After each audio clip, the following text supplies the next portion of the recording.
Environment and Culture Partners, we call it ECP, is a nonprofit that helps the cultural sector take good climate action.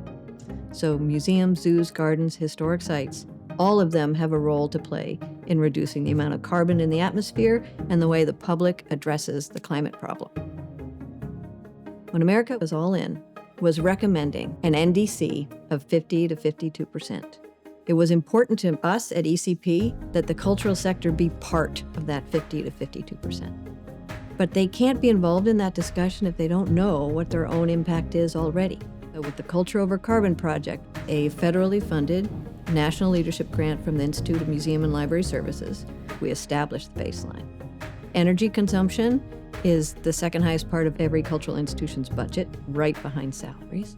But it's also our greatest impact on the environment. When we were asking 130 plus institutions to give us their energy data and realized that they didn't have it. But when we provided some special support so that they learned those skills, we could take that information and share it with our engineers at New Buildings Institute and get a profile for how their building operated. People would say, I used that information about how much money we could save in order to get a grant to fund the work. So when we help folks figure out exactly where the problem is and describe it in a way that a funder or a donor is interested in, they're able to attract the funding to create the change. There are 35,000 museums in the country.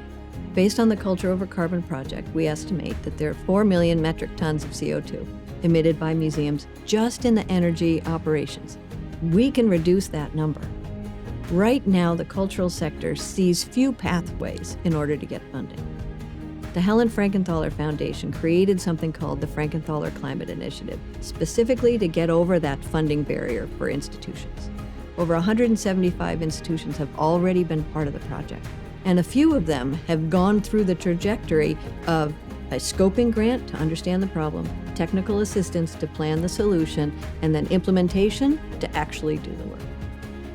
There's a project called Caretakers of Wonder that is a partnership between the Association of Children's Museums, Environment and Culture Partners, and the awesome Madison Children's Museum in Wisconsin, where we're helping folks understand how you decarbonize your operations. But then, how do you talk with the folks that come to your museum about climate, especially when they're families with children maybe 8 years and younger?